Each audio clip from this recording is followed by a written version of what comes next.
네, 윤선생 ETF 교실입니다. 윤재홍 선임연구위원 함께하겠습니다. 안녕하세요. 안녕하세요. 네, 안녕하세요. 자, 오늘은 저희 이야기를 플러스 알파 ETF를 먼저 좀 확인하면서 시작해볼까 해요. 어떤 주제로 가져오셨는지 화면으로 먼저 좀 확인해 보도록 하겠습니다. 플러스 알파 ETF, 오늘 인도 ETF에 대한 이야기를 해보겠습니다. 성장과 자금의 선순환이 지속 중인 나라, 이렇게 표현을 하셨는데요. 차근차근 좀 이야기를 나눠보도록 할게요. 일단은 사실 가장 중요한 게 장기적인 관점에서의 성장이라는 부분일 텐데 어떤지 그 얘기를 좀 들어볼까요? 네, 우선 인도, 굉장히 좀 생소한, 아직까지는 투자 관점에서는 네. 조금 이제 생소할 수 있는 국가 중에 하나입니다. 대신에 우리가 좀 모르는 사이에도 좀 굉장히 꾸준하게 올라온 지수 중에 하나고요. 차트 바로 보면서 좀 말씀을 드려볼게요. 네. 우선 인도 니프티 50 지수라고 있습니다. 한국으로 치면 이제 코스피 200처럼 이 대표 대형주 50개를 묶어놓은 지수고요. 지금 2000년 이후에 연평균 한 11.6% 정도 좀 꾸준하게 좀 네. 성장을 좀 해왔습니다. 물론 이제 최근 1년 흐름 오른쪽 차트에 좀 살펴보시게 되면 연초에 이 힌덴버그 리서치에서 이 인도 3대 재벌 그룹 중에 하나인 이 아다니 그룹의 이제 공매도 리포트를 발간하면서 좀 주요 지수도 조금 약세를 보였어요. 워낙 비중이 크다 보니까.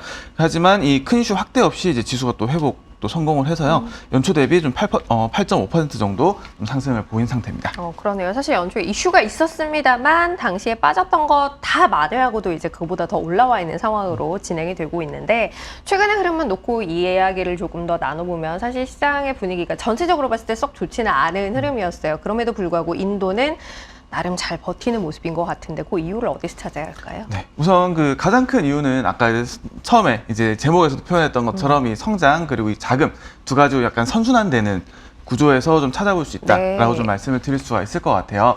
우선 화면 보면서 또 말씀을 또 드려보도록 하겠습니다. 지금 이제 화면에 왼쪽에 보시는 차트는 세로가 이제 그 IMF에서 이제 분기마다 이 경제 성장률 전망치 보고서를 발간을 해요. 그래서 최근에 이제 10월 달에 발간한 보고서인데 이 가로축은 2023년 성장률 전망치입니다. 그리고 세로축은 지난 7월 대비했을 때 이 전망치가 이제 어떻게 변동이 됐냐. 그래서 이제 올라가면은 이제 전망치가 상향된 거, 이제 내려가면 이제 하향된 거.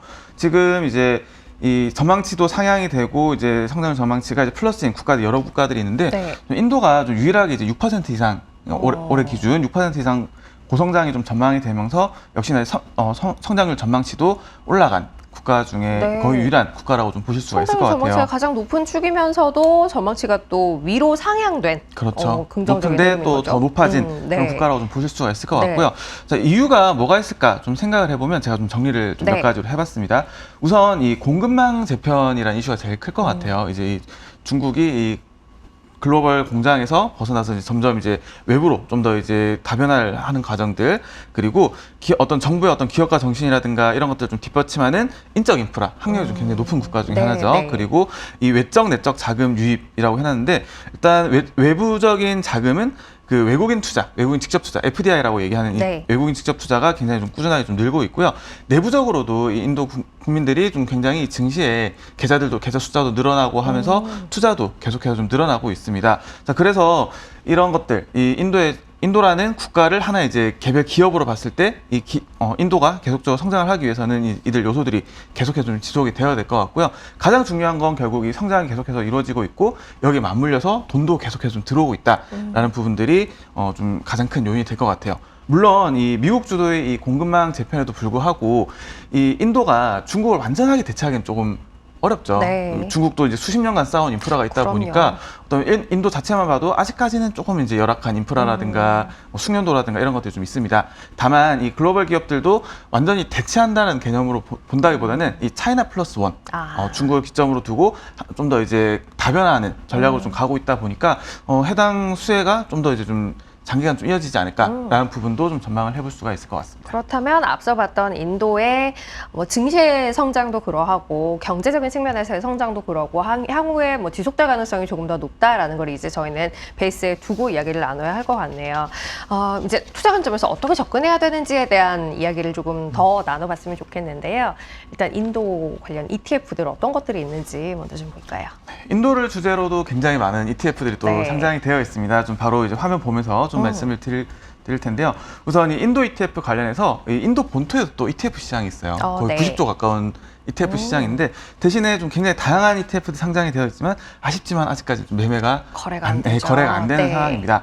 대신에 이 인도 외에 상장된 인도 ETF들 좀 살펴보면 일단 대표 지수들 위주로 좀 상장이 되어 있어요. 뭐 MSCI라든가 이런 대표적인 이제 이 지수사 지수들 그리고 인도 대표 지수들 아까 잠깐 말씀드렸던 뭐 니프티 50이라든가 이런 지수들 그리고 조금 이제 세부적으로 갔을 때 어떤 배당이라든가 뭐 소비 테마라든가 디지털 산업 이런 것들도 좀 ETF가 상장이 되어 있고요.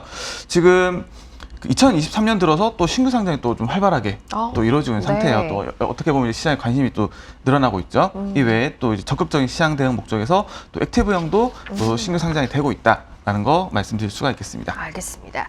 인도에 상장되어 있는 것들은 저희가 이제 직접 또 투자를 할 수는 없는 상황인 거예요. 해서 이제 관련한 ETF들이 해외에 어떻게 상장이 되어 있는지를 쭉 대표적인 것들을 확인을 해봤는데 조금 더 디테일하게 접근을 생각하시는 분들을 위해서 이런 것들이 있습니다. 소개를 좀 해주세요. 네, 좀 대표적인 ETF들 예시로 좀 보면서 좀 바로 네. 말씀을 드려보겠습니다. 자, 화면 보면서 좀 말씀을 드릴 텐데요.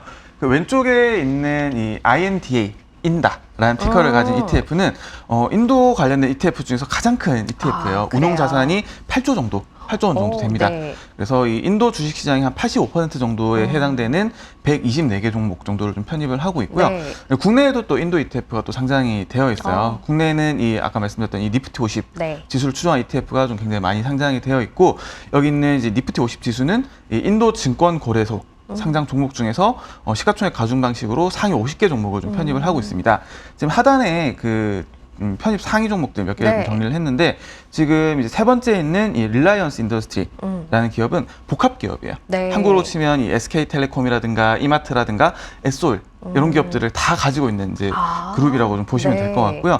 다섯 번째 나와 있는 인포시스는 IT 서비스 네. 컨설팅 기업입니다. 그래서 지금 이제 인도 같은 경우는 이제 인도 자체 어떤 사업들도 있지만 이 미국의 어떤 IT 관련된 것들을 좀 이제 외주를 맡아서 한다라든가 이런 분들도 굉장히 많다 보니까 좀 섹터들이 좀 다양하게 좀 분포가 되어 있다라는 그러네요. 것도 같이 볼 수가 있겠습니다. 알겠습니다. 이렇게 해서 대표 ETF 어떤 것들이 있는지 소개드렸습니다. 인도 시장 뭐 어떤 요인들이 맞물려서 성장을 지속하고 있는지에 대한 이야기 오늘 드렸고요. 또 거기에 이제 자금력까지 더해지면서 시장이 계속해서 우상향하고 있다라는 부분도 함께 확인드렸어요. 생각하시는 분들을 위해서는 이런 ETF들이 있습니다라는 것까지 소개드렸으니까요. 계속 좀 관심 갖고 지켜보시면 어떨까 싶고요. 자, 이어서 이제 시장 이야기 조금 더 나눠보도록 하겠습니다. 이번 주 특징 ETF 주요 지표들 확인해 보도록 할 텐데 일단 뭐 가장 중요하게 봐야 할 지표격의 수치라고 한다면 이번 주에도 금리 이야기 해야 할 것 같아요. 네, 사실 금리 이야기를 정말 빼놓을 수가 없을 것 네, 같아요. 네. 역시나 좀 화면 보면서 좀 말씀드리면 차트가 지금 굉장히 많이 올라왔죠. 지금 네. 이제 화면에서 보시는 차트는 미국 국채 10년물 금리의 최근 1년 차트인데요. 네. 거의 지금 아직까지 계속해서 지금 고가 치고 지금 그러게요. 올라가고 있는 상태입니다. 지금 5% 돌파하기도 하면서 이제 시장 변동성 확대 요인이 좀 되고 있고 사실 이 국채 금리를 끌어올린 이 주요국 미국채 매각이라든가 혹은 뭐 재정 적자 확대 우려 등 이런 것들이 사실 좀 구조적 원인이다 보니까 방향성은 조금은 이제 쉽사리 예측하기가 어렵습니다. 그래서 지금 시장에서 좀 어떻게 대응하고 있나 이런 것도 좀 살펴보면 이제 미국 내에서는 이제 주로 이제 단기채 위주로 조금 자금이 유입이 되고 있고요. 한국은 이 장기채 이런 것도 매수를 하고 있지만 지금 뭐 CD 금리라든가 혹은 뭐 무형 지표 금리물이라든가 이런 금리물로도 좀 굉장히 자금이 많이 유입되면서 좀 대응을 하고 있다라는 것들 같이 볼 수가 있겠습니다. 관련해서 ETF 움직임은 어떤지를 또 한번 체크해 보도록 할 텐데 국제 장기물 ETF 굉장히 많이 빠졌어요. 네, 그 사실 이렇게 이제 국채라는 것이 이렇게 많이 빠질 수가 있구나라는 것들을 좀 그러게요. 점점 이제 몸소 느낄 수 있게 네. 해주는 케이스라고도 볼 수 있을 것 같은데요. 지금 화면 바로 보면서 좀 말씀드려보면 역시나 이제 미국 국제 10년물 금리가 쭉 올라오면서 이 장기물 ETF인 TLT 같은 경우는 계속해서 좀 하락을 하고 네. 있죠. 연초 대비해서 16.4% 정도 지금 하락을 한 상태고요. 반면에 역시나 이제 금리 올라가는 거에 대해서도 역시나 대응하는 방법이 또 ETF로 또 상장이 되어 있긴 합니다. 오른쪽에 보시는 이 피픽스라는 티커를 네. 가진 ETF 같은 경우는 이 장기 금리가 올라가게 되면 이 역시나 해당 ETF도 이제 올라가는 구조가 되어 있어요. 그러다 보니까 역시나 이제 신고가를 갱신했다. 약간 이제 극명하게 좀 갈리고 네. 있죠. 그래서 좀 전략에 맞게 이런 것들도 같이 살펴볼 수 있다라는 거 말씀드릴 수가 있겠습니다. 알겠습니다. 자, 그러면 두 번째 유가를 좀 확인해 볼까요? 유가가 뭐 사실 변동성이 좀 있기는 합니다만 일단 지난주 봤을 때는 상승을 계속했어요. 네, 지난주 역시나 이제 그 전주에 이어서 이제 상승을 계속해서 좀 이어가는 모습을 네. 좀 볼 수가 있었고요. 역시나 이제 지정학적 이슈에 좀 유가는 조금 이제 상승하는 모습, 그리고 지금 이제 에너지 섹터라든가 이런 이제 에너지 산업 관련된 ETF들도 유가 동행성도 좀 더 이제 강화되는 그런 네. 모습을 좀 볼 수가 있습니다. 역시나 좀 차트 보면서 좀 말씀을 드려보면요. 왼쪽에 검은 선은 이게 원유입니다. 까만색 원유, 이제 원유 ETF라고 보시면 될 것 같고, 에너지 섹터 ETF인 XLE, 티커를 간 ETF 역시도 최근에 이제 강하게 좀 네. 동행하는 모습 좀 볼 수가 붉은색 있고요. 선이죠. 그렇죠. 네. 자, 오른쪽에 있는 이 빨간색 선은 이 글로벌 에너지 섹터를 편입하고 있는 ETF인 티커로 이제 IXC라는 네. 티커를 가진 ETF입니다. 최근 들어서 자금이 굉장히 많이 들어왔어요. 이제 지난주에 이제 주간 단위로만 이제 9억 달러 정도 좀 자금 유입되면서 네. 2020년 이후에 좀 최대 자금 유입됐다라는 것도 같이 볼 수가 있었습니다. 알겠습니다. 자, 일단 채권, 금리 봤고요. 두 번째 유가 봤습니다. 추가적으로 한 가지 더 확인한다면 어떤 걸 봐야 할까요? 아, 네. 좀 더 이제 볼만한 게 이제 지난주에 급락했던 태양광, 그리고 또 한 가지는 이제 좀 상승했던 이제 비트코인 정도 좀 살펴볼 네. 수가 있을 것 같아요. 이제 화면 바로 보면서 좀 말씀을 드리면, 일단 태양광 연초부터 굉장히 흐름이 좀 좋지는 않았습니다. 특히나 이제 주요 편입 기업 중에 하나인 이 솔라엣지가 네. 이제 가이던스 하향에 급락을 했고요. 좀 최근 들어서 계속해서 하락하는 모습에서 좀 더 이제 하락을 하면서 네. 이 태양광 산업 ETF도 연초 대비 한 39.8% 정도 하락을 보인 상태입니다. 반면에 최근에 좀 상승 보였던 것이 이 비트코인 네. ETF입니다. 이 비트코인 현물 ETF가 조만간 나오지 않을까라는 부분들이 좀 계속해서 좀 기대감에 좀 반영이 되고 있고요. 비트코인 지금은 선물 ETF밖에 없어요. 네. 이 선물 ETF 중에 가장 큰 비토, BITO 티커를 가진 네. ETF가 최근 들어서 좀 상승했고, 좀 블록체인 산업 ETF들도 동반 상승되는 모습 볼 수가 있었습니다. 알겠습니다. 자, 이렇게 시장 어떤 분위기 안에 움직였는지까지 확인해봤습니다. 한마디로 정리 좀 하고 끝낼까요?